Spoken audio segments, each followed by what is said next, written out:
샬롬. 예너와 친구들 안녕하세요. 이제 아침 저녁으로 꽤 쌀쌀해졌어요. 차가운 바람을 통해 잠들어 있던 우리의 영혼을 일깨워지는 그런 계기가 되길 바랍니다. 우리 친구들 환절기 건강관리 유의하시고요. 오늘도 말씀으로 또 속이 뜨거워지는 그런 은혜를 기대하며 나아가 볼까요?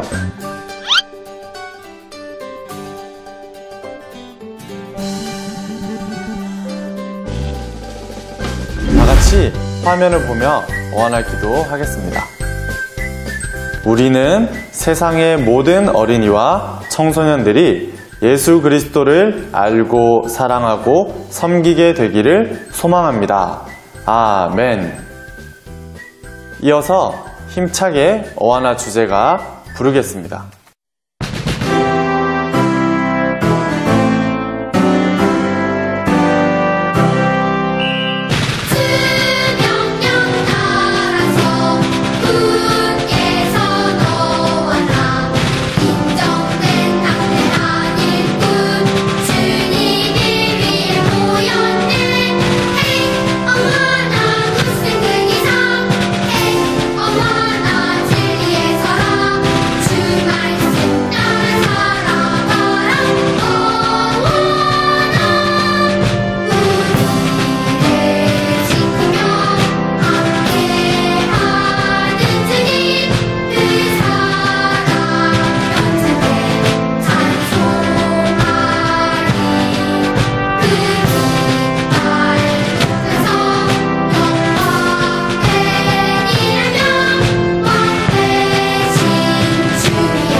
오하나의 다짐 함께합니다. 오하나의 다짐. 나는 예수 그리스도의 복음으로 어린이와 청소년들을 인도하며 예수 그리스도를 섬기도록 훈련하는 오하나 클럽에 성실할 것을 다짐합니다. 바로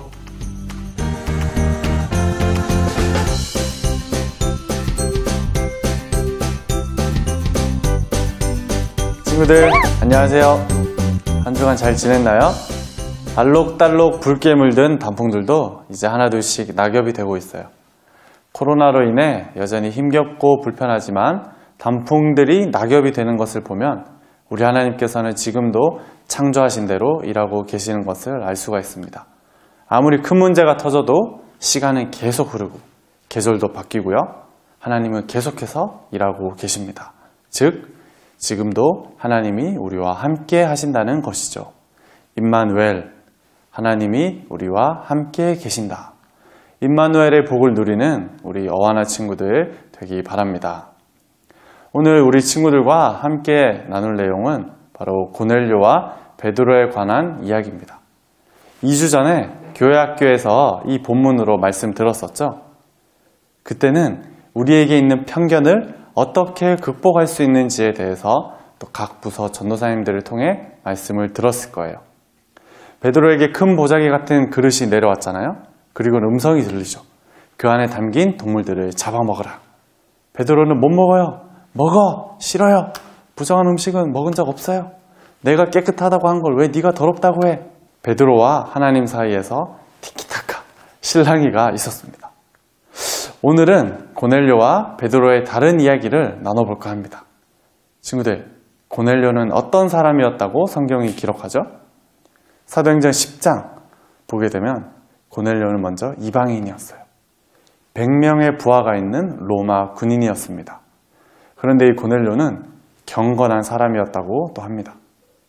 온 가족과 더불어 하나님을 두려워하며 유대 백성에게 자선을 많이 베풀며 늘 하나님께 기도하는 그런 사람이었습니다.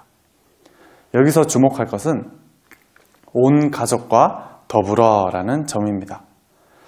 고넬료가 경건한 사람이었다는 이야기는 우리가 많이 들어왔어요. 고넬료는 자기 혼자만 하나님을 경외하는 것이 아니라 자신의 영향력이 미치는 주변 사람들까지도 하나님을 섬기도록 이렇게 인도했다는 것입니다. 이러니 하나님께서 고넬료의 기도에 응답해 주시고 예뻐하신 거예요. 예수님의 수제자였던 베드로를 만날 수 있는 기회를 얻었잖아요. 이후 베드로가 고넬료를 만나러 가이사랴에 왔을 때 고넬료는 어떻게 했죠? 24절을 보게 되면 고넬료가 그의 친척과 가까운 친구들을 모아다가 기다리고 있더니, 고넬료는 이때도 자기 주변의 사람들을 다 불러 모았습니다. 고넬료는 무엇이 중요하고 귀한 것인지 알았어요. 하나님의 음성이 자기에게 나타난 것을 가볍게 여기지 않고 두렵고 떨리는 마음으로, 또 설레는 마음으로 베드로를 기다린 것입니다. 베드로를 통해서 무엇을 들었죠? 복음을 들었어요. 하나님이 아들 예수님을 이 땅에 보내주셨고, 예수님은 우리의 모든 죄를 짊어지시고 십자가에 못 박혀 죽으셨어요. 그리고는 3일 만에 부활하셨어요.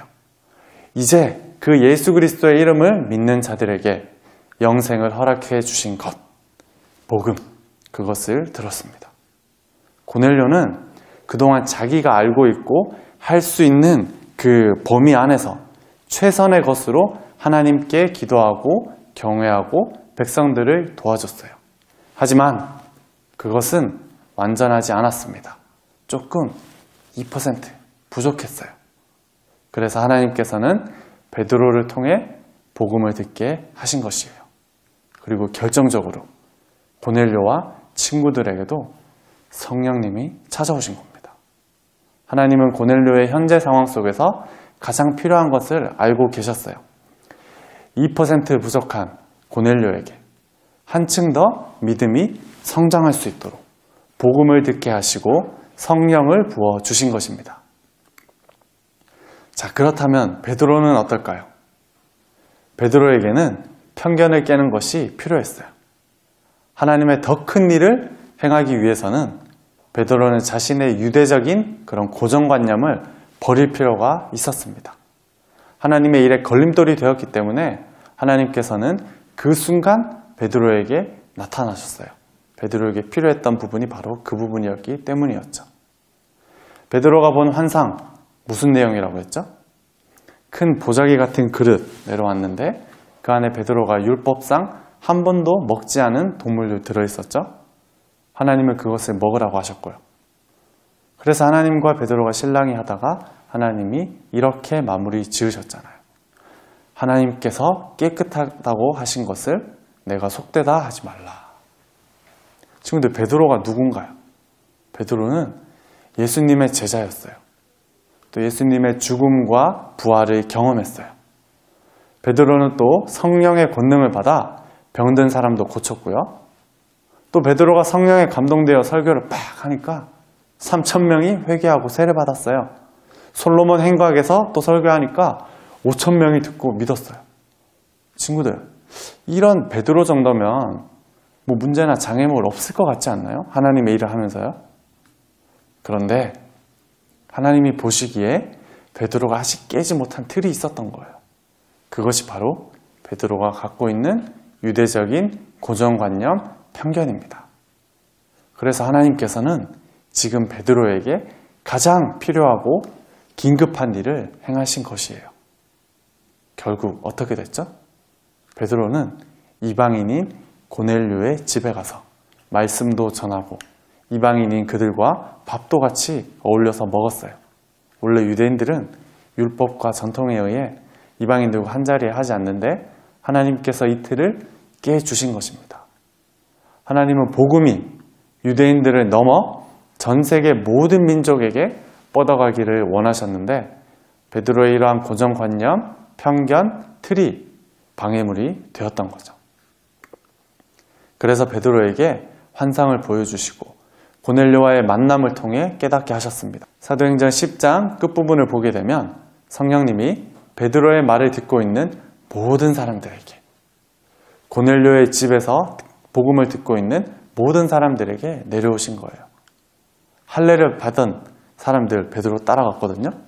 그 사람들 깜짝 놀랐습니다. 그제서야 그들과 또 베드로가 알았어요. 아하, 성령님은 유대인, 이방인 구분하지 않고 임하시는구나. 복음이 유대인뿐만 아니라 전 세계 모든 민족에게 뻗어가는 것이구나. 그제서야 알았습니다. 베드로와 또 함께 갔던 이들의 그런 틀이 깨진 거예요. 이 사건을 계기로 자신의 틀을 벗어던진 베드로는 이후 이방인들에게 복음을 전하는데 아주 중요하게 요긴하게 쓰임 받았습니다. 자, 사랑하는 우리 영원한 친구들, 하나님께서는 각 사람에게 무엇이 현재 가장 필요한지 잘 알고 계십니다. 하나님께서 우리 친구들에게 원하시는 바를 말씀하시고자 때로는 꿈에서 말씀하실 수도 있고 성경을 읽는 중에 또 우리 어하나 친구들 말씀 암송 중에 또 일상생활의 크고 작은 사건들을 통해 우리에게 원하시는 그 하나님의 뜻을 알려주세요. 그래서 우리는 매일매일의 모든 순간 우리 여호와 하나님을 의식하고 바라봐야 하겠습니다. 2주 전에 정신 똑 차리고 깨어있으라고 얘기했죠. 하나님의 사인을 놓치면 우리는 하나님의 뜻대로 못 살아가요. 우리를 가장 잘 아시는 하나님께서 지금 이 시간도 우리 친구들에게 말씀하고 계십니다. 그 하나님의 음성에 귀를 기울이는 우리 친구들 되기를 바랍니다. 기도할게요. 하나님 감사합니다. 우리를 통해 하나님의 나라를 확장시키시고자 다양한 사건들을 통해 우리에게 말씀하여 주시는 하나님 감사합니다. 성령님의 세미한 음성을 들을 수 있는 들을 귀를 허락해 주시옵소서. 우리의 구주이신 예수님의 이름으로 기도합니다. 아멘.